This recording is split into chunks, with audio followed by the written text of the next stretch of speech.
मनो ये मां नित्ययुक्ता उपासते श्रद्धया परयोपेतास्ते मे युक्ततमा मताः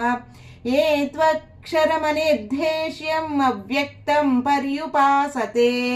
सर्वत्र गमचिन्त्यं च कूटस्थमचलं ध्रुवं सन्नियम्येन्द्रियग्रामं सर्वत्र समबुद्धयः ते प्राप्नुवन्ति मामेव सर्वभूतहिते रताः क्लेशोऽधिकतरस्तेषाम् अव्यक्तासक्तचेतसाम् अव्यक्ता हि गतिर्दुःखं देहवद्भिरवाप्यते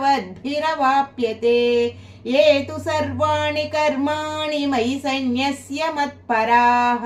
अनन्येनैव योगेन मां ध्यायन्त उपासते तेषामहं समुद्धर्ता मृत्युसंसारसागरात् भवामि न चिरात् पार्थ मय्यावेशितचेतसाम् मय्येव मन आदत्स्व मयि बुद्धिं निवेशय निवसिष्यसि मय्येव अत ऊर्ध्वं न संशयः अथ चित्तं समाधातुं न शक्नोषि मयि स्थिरम् अभ्यासयोगेन ततो मामिच्छाप्तुं धनञ्जय अभ्यासेऽप्यसमर्थोऽसि मत्कर्म परमो भव मदर्थमपि कर्माणि कुर्वन् सिद्धिमवाप्स्यसि अथैतदप्यशक्तोऽसि कर्तुम् मद्योगमाश्रितः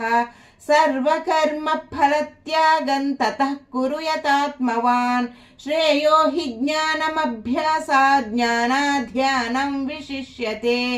ध्यानात् कर्मफलत्यागस्त्यागाच्छान्तिरनन्तरम् अद्वेष्टा सर्वभूतानां मैत्रः करुण एव च निर्ममो निरहङ्कारः समदुःखसुखक्षमी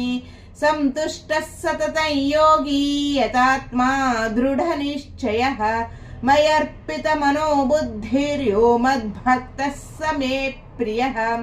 यस्मान्नो द्विजते लोको लोकान्नो द्विजते च यः हर्षामर्षभयोद्वेगैर्मुक्तो यः स च मे प्रियः अनपेक्षः शुचिर्दक्षः उदासीनो गतव्यदः सर्वारम्भपरित्यागी यो मद्भक्तः स मे प्रियः यो न हृष्यति न द्वेष्टि न शोचति न काङ्क्षति शुभाशुभपरित्यागी भक्तिमान् यः स मे प्रियः समः शत्रौ च मित्रे च तथा मानापमानयोः शीतोष्णसुखदुःख